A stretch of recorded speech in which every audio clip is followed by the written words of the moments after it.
देखो मुझे तो ये परिवार और लड़का दोनों बहुत अच्छे लग रहे हैं। क्या पापा, ये भी कोई रिश्ता है? लड़की की सैलरी भी इतनी नहीं है और ना ही वो खानदानी रईस है। मैं ऐसे घर में शादी नहीं करने वाली। हाँ, मैंने आपसे शादी करके जो गलती की है, आप क्या चाहते हैं कि नताशा भी वही करे? नहीं, उसके लिए हम कोई बड़ा सा रईस परिवार ढूंढेंगे बस। अरे हमारी पहले से 3 बेटियां हैं, उनकी शादी करवाते करवाते मेरी कमर झुक गई है। अब नताशा के लिए हमारे पास इतना दहेज भी नहीं है और तुम कह रही हो कि इसकी शादी किसी रईस खानदान में करते हैं। अरे वहां कितना दहेज देना पड़ेगा सोचा है? वो सब मैं नहीं जानती, लेकिन नताशा की शादी तो हम किसी बड़े परिवार में ही करेंगे बस। हाँ तो फिर तुम दोनों ही ढूंढ लो उसके लिए लड़का, मेरे बस के तो बाहर है अब ये बात। और हाँ, दहेज का बंदोबस्त भी खुद कर लेना उसके बाद, क्योंकि जितना बड़ा घर है उतना ही बड़ा दहेज भी देना पड़ेगा। अब आप अपनी बेटी के साथ ऐसे कैसे कर सकते हैं? मैं तुम्हारे भले के लिए कर रहा हूँ नताशा। देखो ये लड़का बहुत अच्छी जॉब करता है, दोनों बहनों की शादी हो गई है और इसके पापा की भी पेंशन आती है जिससे वो अपना खर्चा चलाते हैं। तो तुम्हें दिक्कत क्या है इस घर में शादी करने से? माना कि बहुत रईस नहीं है लेकिन गरीब भी तो नहीं है, अच्छा खासा बड़ा सा मकान है, और क्या ही चाहिए तुम्हें? अरे बड़े घर में शादी होगी तो ये राजकुमारी बनकर रहेगी। तुम चुप करो मोना। माँ का फर्ज होता है बेटी को सही राह दिखाना, और तुम हो कि अपनी तीनों बेटियों को बस भड़काती रहती हो, उनका ससुराल बिगाड़ने पर तुली हो। नताशा अगर तुम्हें यहाँ शादी नहीं करनी तो तुम्हारी मर्जी, लेकिन उसके बाद तुम और तुम्हारी माँ दोनों खुद लड़का और अपनी शादी कर लेना, ठीक है? मेरी जिम्मेदारी नहीं होगी। ठीक है पापा, आप कहते तो मैं इस घर में शादी कर लेती हूँ। पहली बार तुमने सही काम किया है अपनी माँ की बात को ना मानकर। मैं आज ही लड़के वालों को यहाँ बुला लेता हूँ। मोना और नताशा के सपने हमेशा से ही बड़े रहे थे, लेकिन अपने पापा के सख्त बर्ताव को देखकर नताशा ने यश से शादी करने के लिए हाँ कह दी। लेकिन उसके सपने तो आज भी हवा में उड़ने वाले थे। ये कैसा लहंगा भेजा है मेरे ससुराल वालों ने? अब तुझे क्या लग रहा है बेटा, तू अंबानी खानदान में थोड़ी ना शादी कर रही है जो मनीष मल्होत्रा का लहंगा भेजेंगे तेरे लिए। मम्मी पता नहीं, मैंने जो सपने देखे वो कभी पूरे होंगे भी या नहीं। अरे होंगे बेटा, क्यों नहीं होंगे। शादी के बाद तू यश को अपने काबू में कर लेना, वैसे भी उसके पिता की पेंशन आती है ना, उससे तेरे सास ससुर का खर्चा निकल जाएगा। तो यश के पैसों से अपने सारे सपने पूरे करना, महंगे महंगे होटल में खाना खाना, कपड़े लेना, बाहर घूमना, सब कुछ, ठीक है? हाँ मम्मी, ये बात आपने बिल्कुल सही कही। अगर पति अपना हो ना तो सब कुछ अपना हो जाता है फिर। हाँ, सास ससुर का क्या है, वैसे भी बूढ़े ही तो है, उन्हें किस बात की जरूरत होगी इस उम्र में। अब बस एक बार शादी होने दो, फिर देखती हूँ यश मेरी ख्वाहिशें कैसे पूरी नहीं करता। नताशा की प्लानिंग तो शादी के बाद कुछ और ही थी, लेकिन यश के घर वाले तो सच में खुश थे इस शादी को लेकर और अपनी बहू को लेकर। फाइनली हमारे छोटे भाई का घर बस ही गया। हाँ, अब हमें मम्मी पापा की चिंता करने की भी जरूरत नहीं है। अब नताशा जो आ गई है उनकी देखभाल करने के लिए। मुझे क्या आया समझ रखा है जो मैं इनकी सेवा करूंगी? यश, अब बात बात पर हमें कॉल मत करना, ये है वो है। अब तेरी पत्नी आ गई है, जो भी काम हो उसी से करवाना, ठीक है? हाँ हाँ जरूर। अब तो मैं यश को आपको फोन करने भी नहीं दूंगी कभी। अच्छा नताशा, ये सोने का हार है, ये हम दोनों बहनों की तरफ से है तुम्हारे लिए। ये असली सोने का है? हाँ, असली सोने का है ये। यश हमारा छोटा भाई है, उसकी पत्नी के लिए हम इतना खास तोहफा तो ला ही सकते हैं। ओह, चलो इसका मतलब ये कि इतने भी गरीब नहीं है। तुम्हें पसंद तो आया ना? जी दीदी, आपने इतने प्यार से दिया है, मुझे बहुत अच्छा लगा। नताशा के आने से तो ये घर फिर से खिल उठा है। अब जैसे लग रहा है कि घर की रौनक वापस आ गई है। आरती और ज्योति की शादी करके उनके जाने के बाद ये घर जैसे सूना सूना सा हो गया था। अब नताशा बहू हमारी बेटी बनकर वापस आ गई है। अब तो मैं पूरा घर ही इसको सौंप दूंगी। हाँ, क्यों नहीं। इसका मतलब मैं बस काम करूं और ये बुढ़िया बस आराम करना चाहती है। ये ननदें तो फिर भी ठीक है, अपने घर चली जाएंगी, लेकिन इन दोनों का मुझे कुछ तो इंतजाम करना पड़ेगा। लेकिन अभी नहीं, अभी तो नई नई बहू बनी हूं मैं इस घर की। अगर अभी कुछ किया तो यश भी मेरा साथ नहीं देंगे। चलो अब तुम दोनों आराम करो, थक गए होंगे। जी दीदी। नताशा को इतना प्यार करने वाला ससुराल मिला था, लेकिन उसके इरादे तो कुछ और ही थे। वो उनके प्यार को समझना ही नहीं चाहती थी, लेकिन यश को दिखाने के लिए तो वो अच्छा खासा दिखावा कर रही थी। आपका परिवार काफी प्यारा है। इस घर में मैं सबसे छोटा हूँ, इसलिए सबने मुझे काफी प्यार से पाला है। माँ भी मुझे सबसे ज्यादा लाड करती थी। हाँ, सबने मेरा स्वागत भी बड़े प्यार से किया था। बस मैं चाहता हूँ कि अब तुम इस घर को अपना मानकर चलो।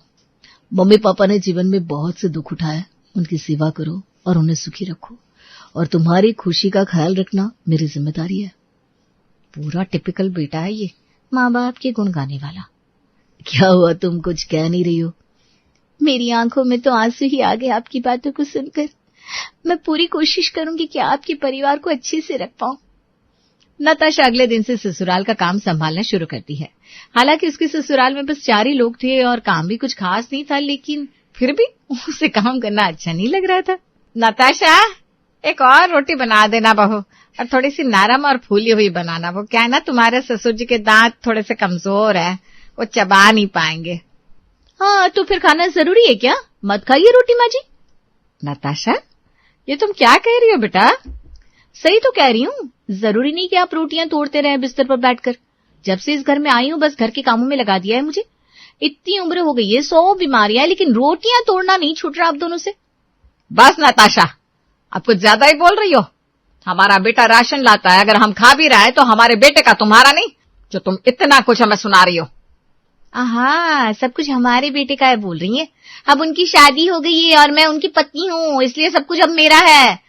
जो भी मेरे पति का है ना, वो उसकी पत्नी का होता है। हाँ, तुम्हारे मन में इतने दिनों से इतना सब चल रहा था, अब पता चल रहा है मुझे। अब पता चल गया ना, अच्छी बात है। अब एक और रोटी आपको नहीं मिलेगी, ठीक है? तुम आने तो यश को, मैं उसे सब कुछ बताती हूँ। देखते हैं, यश को आने तो दीजिए। सविता के सामने आखिर नताशा का असली बर्ताव आ ही गया। सविता और कुंदन को नताशा के बर्ताव से काफी धक्का लगा था और वो ये सारी बात अपने बेटे यश से कहना चाहते थे, लेकिन यश के आते ही नताशा ने अपना ड्रामा शुरू कर दिया। लीजिए माँ जी, आप गुस्सा मत कीजिए प्लीज, खा लीजिए कुछ। मैंने आपकी पसंद की दाल बनाई है। नहीं, नहीं खानी मुझे, ले जाओ यहाँ से। क्या हुआ माँ, आप ऐसे क्यों बात कर रही है नताशा से? यश, आप आ गए। देखिए ना माँ जी और पापा जी को, मैंने सुबह बस इतना कहा था, आपको अपनी शुगर का ध्यान रखना चाहिए, ज्यादा चावल रोटी नहीं खानी चाहिए, तो बुरा मान गए। अब देखिए खाना ही नहीं खा रहे। कितना झूठ बोल रही है ये लड़की यश बेटा। माँ, नताशा ने झूठ क्या बोला? आपकी सेहत के लिए कह रही है, उसे आपकी चिंता है इसलिए बोल रही है। अरे यश, तू मेरी बात सुन, ये झूठ बोल रही है। ये हमें रोटी देने से मना कर रही थी। माँ जी, वो तो मैं आपके लिए फल ला रही थी उसके बाद, इसलिए कह रही थी रोटी मत लीजिए, लेकिन आपने तो मेरी बात को ही गलत ले लिया। अगर आपको मेरी बात का बुरा लगा है तो मैं आपसे माफी मांगती हूँ। सॉरी, मुझे माफ कर दीजिए। माँ, आप इतनी सी बात पर गुस्सा कर रही हैं? चलिए गुस्सा छोड़िए और खाना खा लीजिए। यश बेटा, तू समझ। सविता, यश को हम समझा नहीं पाएंगे, इसलिए अभी इस बात को छोड़ दो। आपको क्या लगा था मैं इतनी आसानी से आपसे हार मान जाऊंगी? अभी तो आप लोगों को मैं एक एक रोटी के लिए तरसाऊंगी, देखते रहिए। नताशा के इरादे साफ थे, उसे पता था कि यश को कैसे अपनी तरफ करना है, लेकिन यहाँ कुंदन और सविता कमजोर पड़ रहे थे नताशा के प्लान के आगे। और ये रहे माँ पापा के पैसे। अच्छा है, उनको पैसे देने भी चाहिए, लेकिन पापा जी की तो पेंशन आती है ना। अरे पापा की पेंशन बस 10,000 है, अगर उनको बाकी पैसों की जरूरत पड़ जाए तो, इसीलिए मैं हर महीने कुछ पैसे उन्हें दे देता हूँ। सिर्फ 10,000 है? इतने में आजकल होता क्या है? क्या? मेरा मतलब है, मैं ये कह रही थी आप मुझे दे दीजिए पैसे, मैं उन्हें दे दूंगी। अच्छा ठीक है, लेकिन उन्हें याद से दे देना। अच्छा, आपने कभी उनसे हिसाब मांगा है, आप जितने पैसे उन्हें देते हैं? अरे माता पिता से कभी कोई हिसाब मांगता है क्या? ये पापा के पैसे हैं, वो जो चाहे इनका कर सकते हैं। मैं उनसे क्या पूछूं कि इन पैसों का क्या करते हैं? चलो अच्छा है, अब ये पैसे मैं अपने ऊपर खर्च कर सकती हूँ, वैसे भी उनका हिसाब तो है नहीं। अच्छा मैं चलता हूँ, ऑफिस के लिए देर हो रही है। हाँ हाँ, आप जाइए आराम से ऑफिस, मैं यहाँ सब कुछ देख लूंगी। नताशा यश के दिए हुए पैसे उसके माता पिता को नहीं देती और खुद उसे खर्चा करने के लिए ऑनलाइन शॉपिंग करने बैठ जाती है। अब सविता ने भी नताशा को खाना बनाने के लिए कहना बंद कर दिया था। वो खुद ही रसोई में अपने और अपने पति के लिए खाना बनाया करती थी। बस बस, दोनों को एक रोटी ही मिलेगी, इतना आटा के मुफ्त में आता है? इस घर में मेरा बेटा कमाता है और मेरे पति की भी पेंशन आती है, हम यहाँ फ्री में नहीं रह रहे। बड़ी आई पेंशन वाली, 10,000 के पेंशन में सिर्फ एक रोटी ही आ सकती है। और शुक्र मनाओ कि मैं आपके बेटे के सामने आपको रात का खाना परोस देती हूँ। नहीं तो मेरा बस चले तो सुबह को बस एक रोटी की तरह रात को भी एक ही रोटी दे दो आप दोनों को। अगर हमें पता होता कि तुम ऐसी निकलोगी तो हम अपने बेटे का रिश्ता कभी तुमसे नहीं करवाते। आपको अब पता चल गया, फिर भी आप मेरा कुछ बिगाड़ सकती हैं माँ जी। तुमने आटा, दाल, चावल सब कुछ छुपा के रखा है, मैं सब समझती हूँ। देखना, जिस दिन यश को तुम्हारे बारे में पता चला वो तुम्हारा इस घर में आखिरी दिन होगा। ऐसा दिन तो मैं आने ही नहीं दूंगी। आप अपनी फिक्र कीजिए। आप सुबह को बस एक ही रोटी खाती हैं, इसलिए अपनी शक्ति को संभाल कर रखिए।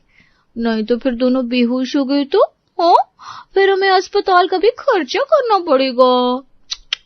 नो माँ जी, नो मोर खर्चा। सविता चाहते हुए भी कुछ नहीं कर सकती थी। यश को भी समझाना बहुत मुश्किल सा हो रहा था। उसने कभी सोचा भी नहीं था कि उसे अपने ही घर में सुबह को बस एक ही रोटी से पेट भरना होगा।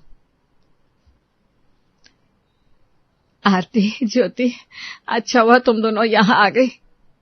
क्या हुआ माँ, आपने हमें यहाँ ऐसे अचानक बुला लिया? सब ठीक तो है? ठीक तो नहीं है। नताशा के जो रंग हमने देखे हैं वो हम बता भी नहीं सकते। उसने तो घर में आते ही हमारा जीना दुश्वार कर दिया है। क्या हुआ माँ, पापा हमें बताइए। नताशा ने यश के सारे पैसे जो वो हमें देता था वो खुद ले लिए। हमारी दवाइयों का खर्चा तक बंद कर दिया है। यही नहीं, वो हमें सुबह बस एक रोटी देती है और फिर सीधा यश के सामने खाना देती है। क्या नताशा आप लोगों के साथ इतने महीनों से ये सब कर रही है और आप लोगों ने हमें बताया तक नहीं? हमें लगा कि हम यश से बात करेंगे, लेकिन वो यश को अपनी बातों में ऐसे फंसा लेती है कि वो हमारी बात को समझ ही नहीं पाता। आप लोग चिंता मत कीजिए, हम है ना। अब इससे पता चलेगा कि पेंशन में एक सुबह की रोटी कैसे मिलती है। आरती और ज्योति को अपने माता पिता के साथ जो कुछ भी हो रहा था उसके बारे में सुनकर बहुत बुरा लगा। अब वो दोनों भी नताशा की चाल ही चलने वाली थी। अच्छा ज्योति, तुम्हें पता है कल मेरी दोस्त को उसके पापा ने दहेज में कार दी है। वाह, क्या बात है, उसकी तो निकल पड़ी फिर। अरे कहाँ, उसके ससुराल वाले तो फिर भी खुश नहीं है। कह रही थी उसे खाना नहीं देते बिल्कुल भी, क्योंकि उसकी कार छोटी है। अरे कार देने के बाद भी खाना नहीं देते उसे, ये क्या बात हुई भला? अरे आजकल तुम्हें पता नहीं, जो लड़के दहेज लेकर नहीं आती उनके ससुराल वाले तो उन्हें जला ही देते हैं। अरे हाँ, मैंने भी आजकल बहुत सारे ऐसे ही किस्से सुने हैं। पापा ने तो हमें अच्छा खासा दहेज दिया था, याद है ना? अरे याद कैसे नहीं होगा, 4 सोने के कंगन, बालिया, गले का सोने का हार और भी कितना कुछ दिया था उन्होंने। लेकिन मुझे याद नहीं नताशा के सामान में हमें कुछ मिला था। तुम्हें याद है क्या? अरे उसके दहेज में कुछ था ही नहीं तो मिलेगा कहाँ से? दीदी, आप लोग ये कैसे बात कर रही हैं? नताशा के बारे में ये सब दहेज खाना क्या है ये? अरे क्यों नहीं कर सकते, है ना नताशा? 10,000 की पेंशन में एक रोटी आती है, तो तुम्हें तो हमें भूखा रखना चाहिए इस हिसाब से, क्योंकि तुम्हारे पिताजी ने तो हमें कुछ भी नहीं दिया। दीदी आप ये सब चुप कर। तो तू सबसे बड़ा गधा है यहाँ। तूने अपनी बीवी से एक बार भी पूछा कि तू जो पैसे देता है उसे माँ बाप को देने के बजाय वो उसका क्या करती है? ये महंगे जूते, इतने सारे पार्सल, नए नए कपड़े और ये हाथ में उसके सोने के कंगन नहीं दिख रहे तुझे? वो सब कहाँ से आया, पूछा तूने? ये दोनों हमारे घर में आग लगा रही है यश। और तुमने जो हमारे माता पिता को इतने वक्त से परेशान कर रखा है उसका क्या? उन्हें सुबह सिर्फ एक रोटी देकर भूखा रखती है ये रात तक, और बस तेरे सामने खाना देती है। तू रसोई में जाकर देख, ना दाल है, ना आटा, ना कोई सब्जी पड़ी है, सब कुछ इसने छुपा कर रखा हुआ है। वो तो मैं सब कुछ खराब ना हो जाए इसलिए करती हूँ, आप इनकी बातों में मत आइए। नताशा, ये सब क्या है? माँ, मैंने तुझे कितनी बार बताने की कोशिश की बेटा, लेकिन ये तुझे अपनी बातों में फंसा लेती थी। इसने हमें बहुत सताया। पापा से कहती है कि आपकी पेंशन में आपको एक ही रोटी मिलेगी, तो उस हिसाब से इसने जितना दहेज लाया है उसमें तो इसे भूखा ही मानना चाहिए हमें, है ना? क्या हुआ, खुद के मुंह पे अब मिट्टी लग रही है तो कैसा लग रहा है? तुम्हारे पापा को जब हमने कहा कि आकर अपनी बेटी को लेकर जाइए, तुम्हें पता है उन्होंने हमसे क्या कहा? उन्होंने कहा मेरे पास कुछ भी नहीं है, आप लोग नताशा के साथ जो चाहे करें, मेरे इस घर में उसके लिए जगह नहीं है। और ये घर मेरे पापा का है। अब तुम अपना 2 कौड़ी का दहेज लो और निकलो यहाँ से, ठीक है? तुमने मेरे माता पिता के साथ इतना सब किया और मैं बेवकूफ तुम पर भरोसा कर रहा था। अब तुम्हारे लिए इस घर में कोई जगह नहीं है, निकलो यहाँ से अभी के अभी। नहीं नहीं नहीं, प्लीज मुझे मत निकालिए, मेरे पापा भी मुझे नहीं आने देंगे, मैं कहाँ जाऊंगी। जब तुम हमारे माता पिता के साथ ऐसा कर रही थी तब तुम्हें ये ख्याल नहीं आया था? मुझसे बहुत बड़ी भूल है, मुझे माफ कर दीजिए, प्लीज प्लीज मुझे मत निकालिए। मुझे तुम्हारी शक्ल भी नहीं दिखती, निकल जाओ यहाँ से। यश, आरती, ज्योति, रहने दो इसे यहीं, आखिर जो भी है इस घर की बहू है। सही कह रही है सविता, नताशा को मत निकालो। देखा, जिनके साथ तुमने इतना बुरा सुलूक किया है वो तुम्हें इस घर में रहने के लिए कह रहे हैं। मैंने जिंदगी में चाहे ज्यादा पैसे और पेंशन नहीं कमाई, लेकिन मेरे बच्चे मेरी सबसे बड़ी पेंशन है, और ये बात तुम कभी मत भूलना बहू। इन तीनों के होते हुए मुझे किसी पेंशन की जरूरत नहीं है। दीदी, क्या मेरा टिफिन पैक हो गया? नहीं प्रीति, बस 5 मिनट और। ओहो दीदी, आपको पता है ना मुझे लेट हो रहा है, नहीं तो मुझे फिर से अपने खड़ूस बॉस से डांट पड़ेगी। हाँ, बस अभी आई, 2 मिनट रुको। उसके बाद रेखा जल्दी से प्रीति का लंच लेकर आती है। ये लो प्रीति। ठीक है, आगे से टाइमिंग का ध्यान रखना दीदी। हाँ रखूंगी। प्रीति रेडी होकर ऑफिस के लिए चली जाती है। फिर कुछ दिन बाद जब रेखा घर का बाकी काम कर रही थी, अरे बेटा कितना काम करेगी, आज तेरी तबीयत भी ठीक नहीं है, जा तू थोड़ी देर आराम कर ले। नहीं मम्मी जी, अभी सारा काम बाकी है, ऐसे में मैं आराम कैसे कर सकती हूँ? अरे बेटा तेरा आराम करना भी ज़्यादा ज़रूरी है, काम होता रहेगा। नहीं मम्मी जी, आप चिंता मत कीजिए। हाँ मुझे पता है तू ऐसा नहीं मानेगी, चल मैं भी तेरे काम में मदद कर देती हूँ।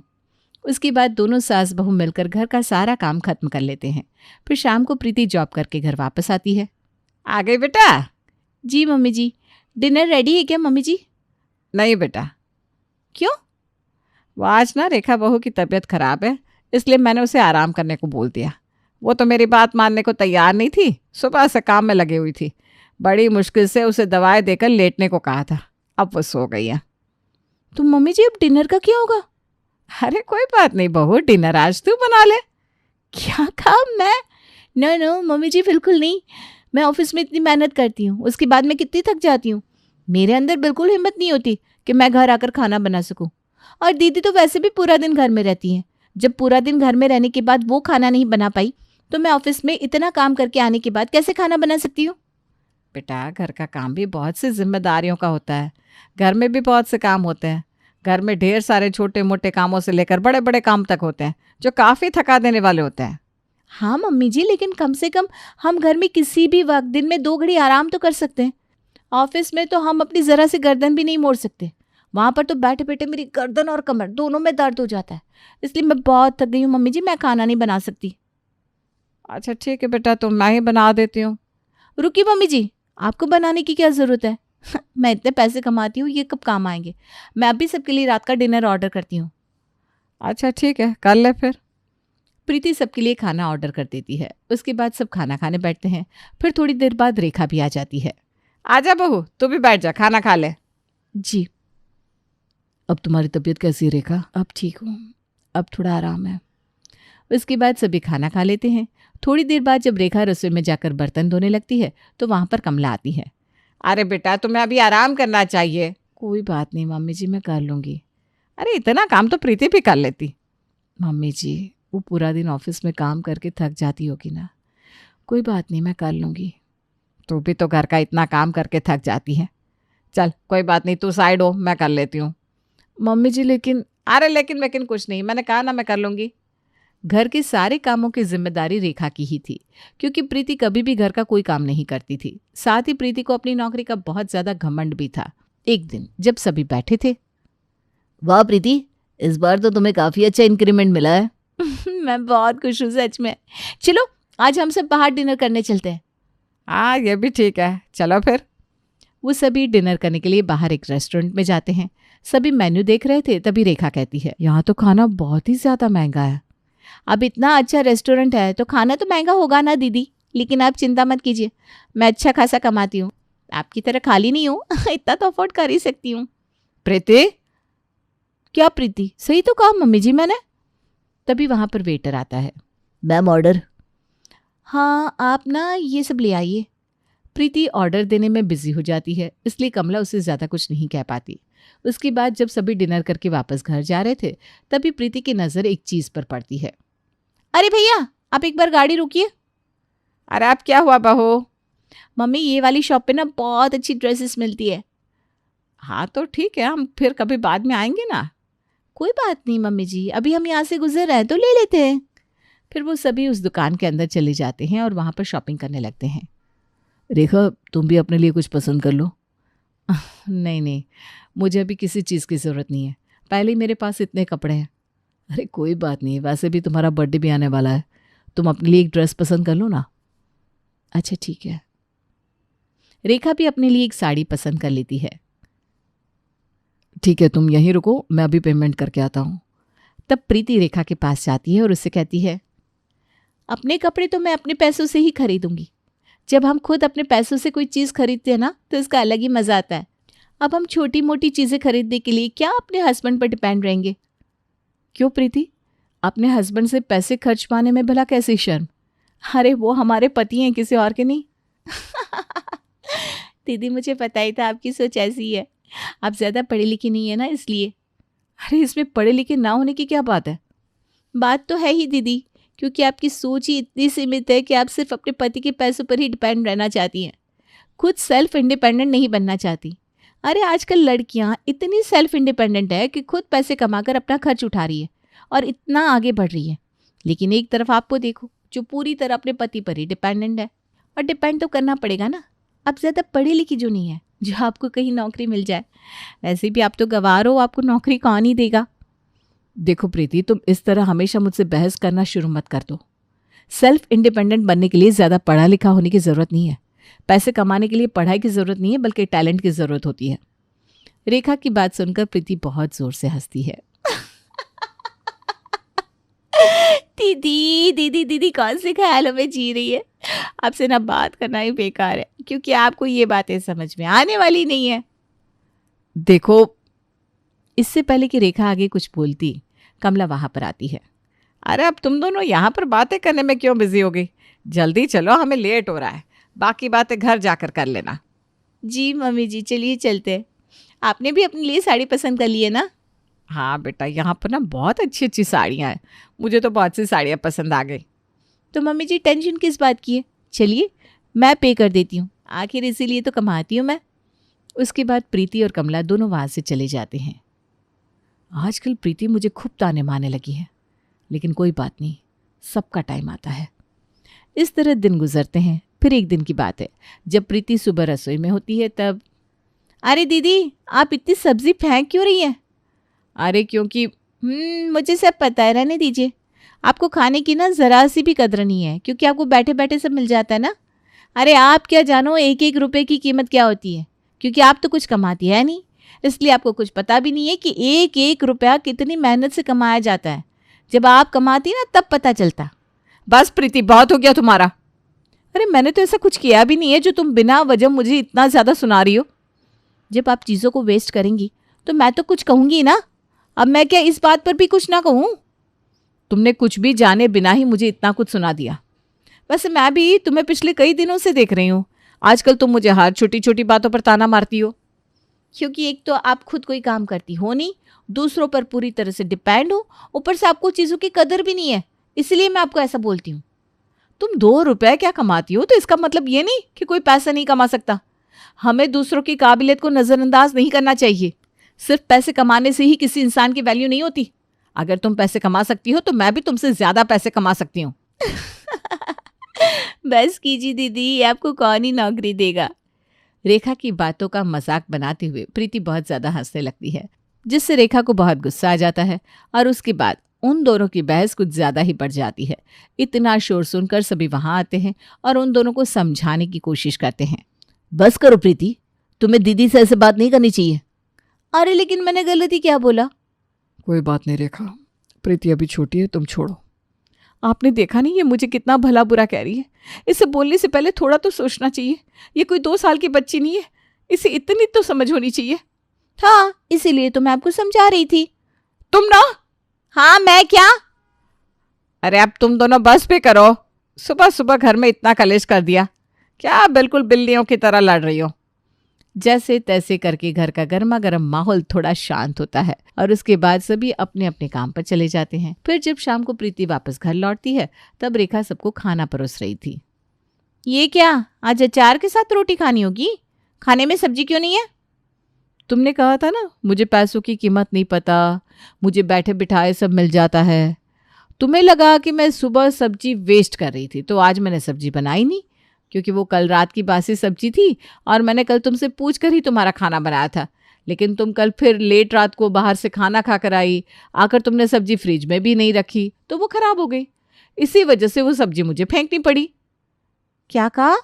हाँ, मैंने सोचा सब्जी वेस्ट नहीं होनी चाहिए इसलिए मैंने बनाई भी नहीं, क्योंकि अगर आज मैं फिर से एक्स्ट्रा खाना बना देती और तुम फिर से बाहर से खाना खाकर आती, और अगर तुम दोबारा सब्जी फ्रिज में नहीं रखती क्योंकि तुम तो कभी रसोई में झांक कर देखती तक नहीं हो, फिर वो सब्जी वेस्ट हो जाती तो फिर से मुझे सब सुनने को मिलता ना। इतना कहकर रेखा वहां से चली जाती है और प्रीति को अचार के साथ रोटी खानी पड़ती है। फिर कुछ दिन बाद उनकी पड़ोसन सविता उनके पास आती है। बेटा सच में तूने फिर से मेरी समस्या हल कर दी। तू ना बहुत ही अच्छे और प्यारे सूट बनाती है। तू इससे अच्छा सिलाई करना ही क्यों नहीं शुरू कर देती? अरे मैंने भी इसे कितनी बार कहा पर ये मानती नहीं है। तो बेटा दिक्कत क्या है? अरे तू तो बहुत ही एक्सपर्ट है, बहुत अच्छा कर लेगी तू। हाँ लेकिन आंटी जी, रेखा आगे कुछ बोलती उससे पहले ही वो अपने मन में कुछ सोचने लगती है। क्यों ना मैं अपना ये सिलाई का काम ही शुरू कर दूं, उसके बाद तो प्रीति मुझे कुछ बोलने के लायक ही नहीं रहेगी। क्या हुआ बेटा, क्या सोचने लगी? बस यही आंटी जी कि आप बिल्कुल सही कह रही हैं, मैं अपना ये काम शुरू कर ही लेती हूँ। हाँ बेटा, तुमने बिल्कुल सही सोचा है। अरे मैं भी तुम्हारी मदद कर दिया करूँगी। बस फिर क्या था, बिना कुछ देरी किए रेखा अपना सिलाई का काम शुरू कर देती है और पैसे कमाने लग जाती है। लेकिन वहीं फिर भी प्रीति रेखा को ताने मारना नहीं छोड़ती। अब तो मैं भी अर्न करने लगी हूँ तो तुम्हें भी घर के कुछ कामों में हाथ बटाना चाहिए। वैसे भी तुम्हें मेरे काम में बहुत ज़्यादा कमियां नज़र आती है ना।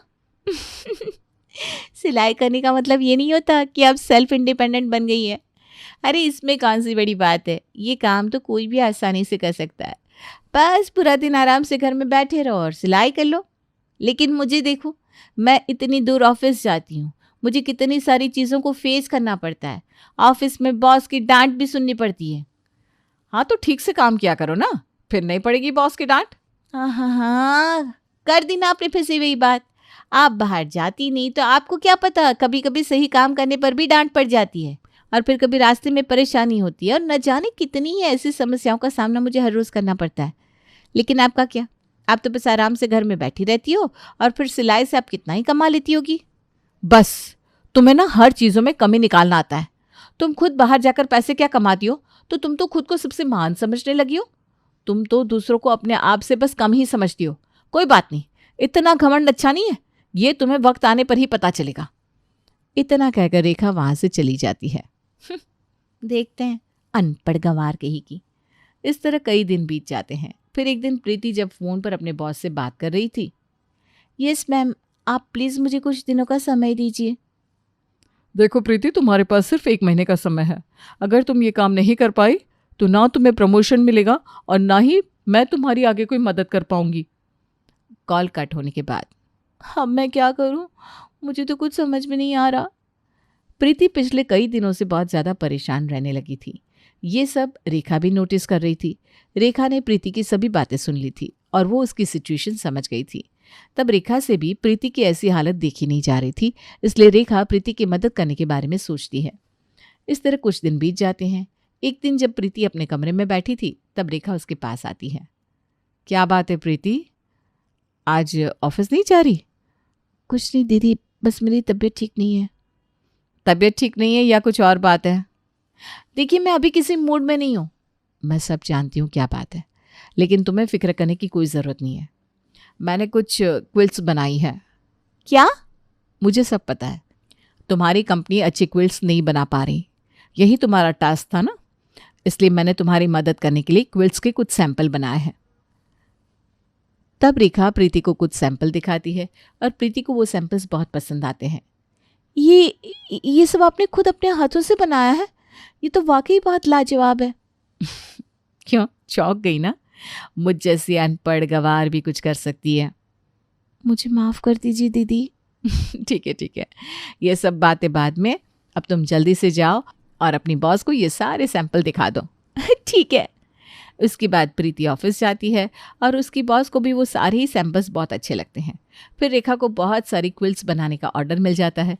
जब से रेखा को ये ऑर्डर मिला था तब से प्रीति भी उसकी घर के कामों में मदद करने लगी थी। तब प्रीति को एहसास होता है कि घर का काम करना भी कोई आसान बात नहीं होती, बल्कि कई बार घर का काम तो ऑफिस के काम से भी ज़्यादा थकाने वाला होता है। वहीं दूसरी तरफ प्रीति के बॉस को वो सारी क्विल्ट्स इतनी ज़्यादा पसंद आई थी कि प्रीति के बॉस प्रीति की जगह रेखा को ही अपनी कंपनी का मैनेजर बनाना चाहती थी। लेकिन रेखा उसे ऐसा करने से मना कर देती है और उस ऑफर को रिजेक्ट करने के बाद प्रीति को ही कंपनी का मैनेजर बनवा देती है। वाह प्रीति, मुझे तुम्हारे लिए बहुत खुशी हो रही है। हाँ सच में, ये तो बहुत बड़ी बात है। बेटा, तू आज तक जिसे इतने ताने सुनाती आई, उसी ने आज तेरा इतना साथ दिया और तुझे इतने ऊंचे मकाम तक पहुंचने में मदद की। जी मम्मी जी, आप बिल्कुल सही कह रही हैं। मुझे अपनी गलती का एहसास हो गया है।